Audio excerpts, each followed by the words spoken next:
मुसीबतें झेली है, जिस प्रकार से गुंडा राज चलता था, जिस प्रकार से माफिया की इच्छा के अनुसार ही सरकार के बाबुओं को काम करने के लिए मजबूर होना पड़ता था, जिस प्रकार से इस प्रकार के दबंग लोगों को सरकार में एक प्रकार से प्रतिष्ठा थी, आश्रय था, ये सारी चीजें उत्तर प्रदेश ने बड़े निकट से देखा है।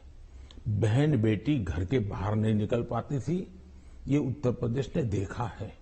आज उत्तर प्रदेश की बेटी कह रही है कि मैं शाम को अंधेरा होने के बाद भी अगर कहीं काम है तो जा सकती हूं। ये जो विश्वास पैदा हुआ है वो मैं समझता हूं सुरक्षा के लिए बहुत जरूरी है।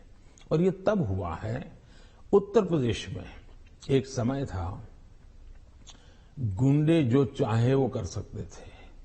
आज स्थिति ये है कि उनको हाथ जोड़ के कहना पड़ता है कि यहां बाहर मुझे रहना नहीं है, या तो मुझे जेल में ही रखो ताकि वहां थोड़ी बहुत तो मेरी जिंदगी बच जाएगी, क्योंकि मेरे पाप। और हर कोई सरेंडर कर रहा है। बहुत से लोग हो सकता है सही रास्ते पर भी आ जाएंगे, जब देखेंगे कि भाई अच्छे रास्ते से भी जीवन जिया जा सकता है तो हो सकता है अच्छे रास्ते पर आ जाएंगे। लेकिन योगी जी ने सुरक्षा को प्राथमिकता दी है, कोई कॉम्प्रोमाइज नहीं किया है। कुछ लोगों को उसके कारण तकलीफ हो रही क्योंकि उनका कारोबार वही था। आज खास करके माताओं बहनों को जो सुरक्षा मिली है ये बहुत ही महत्वपूर्ण है। अब आप देखिए इतना बड़ा कुंभ का मेला हुआ, यानी हमारे देश में हुए कुंभ के मेलों में सबसे बड़ा कुंभ का मेला योगी जी के कालखंड में हुआ। करोड़ों की तादाद में लोग आए, कोई कानून व्यवस्था की समस्या नहीं हुई, कहीं चोरी की भी खबरें नहीं आई, जेब कतरे की खबर नहीं आई। ये किसी भी समाज को संतोष देने वाला विषय है, ये गौरव करने वाला विषय है। और हिंदुस्तान में अगर सुरक्षा को प्राथमिकता दी जाए तो बुरा क्या है?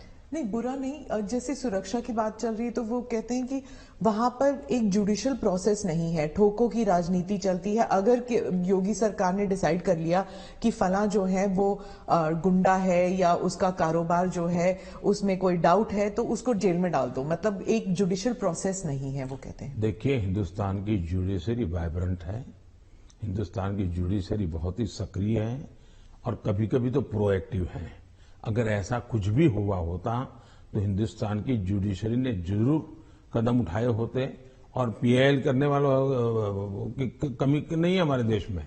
ऐसी बहुत बड़ी जमात है जिनकी रोजी रोटी पीआईएल पर है, तो वो तो तुरंत पहुंच जाते हैं, लेकिन ऐसा कुछ नहीं हो रहा है। मतलब वो न्यायिक प्रक्रिया के आधार पर काम करते हैं। पर जैसे लखीमपुर खेरी का इंसिडेंट हुआ था और वो टेनी अभी भी जो है वो he still an important person BJP के लिए। तो ऐसे कई इंसिडेंट्स हैं, उसको लेकर जो वहां पर जो समाजवादी पार्टी है it has been successful in saying कि अगर कोई बीजेपी के साथ है तो वो व्हाइट वॉश हो जाते हैं उनके सारे क्राइम्स। मैं यही तो कह रहा हूं कि सुप्रीम कोर्ट जो कमेटी बनाना चाहती थी राज्य सरकार ने सहमति दी। सुप्रीम कोर्ट जिस जज के नेतृत्व में तपास करना चाहती थी राज्य सरकार ने सहमति दी। राज्य सरकार ट्रांसपेरेंसी से काम कर रही है, तभी तो सुप्रीम कोर्ट की इच्छा के अनुसार सारे निर्णय करती है। आप डबल इंजन सरकार के बारे में काफी बारी कह चुके हैं अपने स्पीचेस में। डबल इंजन सरकार से आप विश्वास जगाना चाहते हैं इलेक्टोरेट में कि विकास जल्दी हो जाएगा अगर दोनों तरफ, मतलब सेंटर में भी और स्टेट में भी बीजेपी की सरकार रहेगी।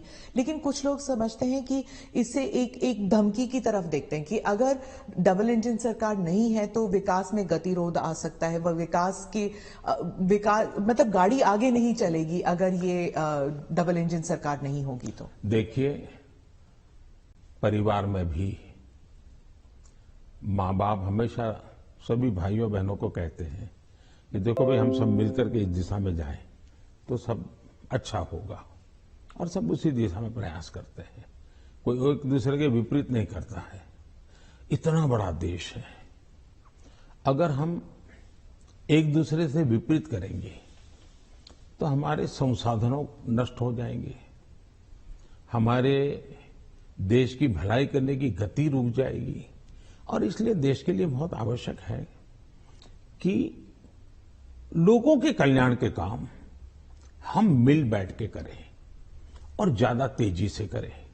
और उसमें भी अगर हम राजनीति करने जाएंगे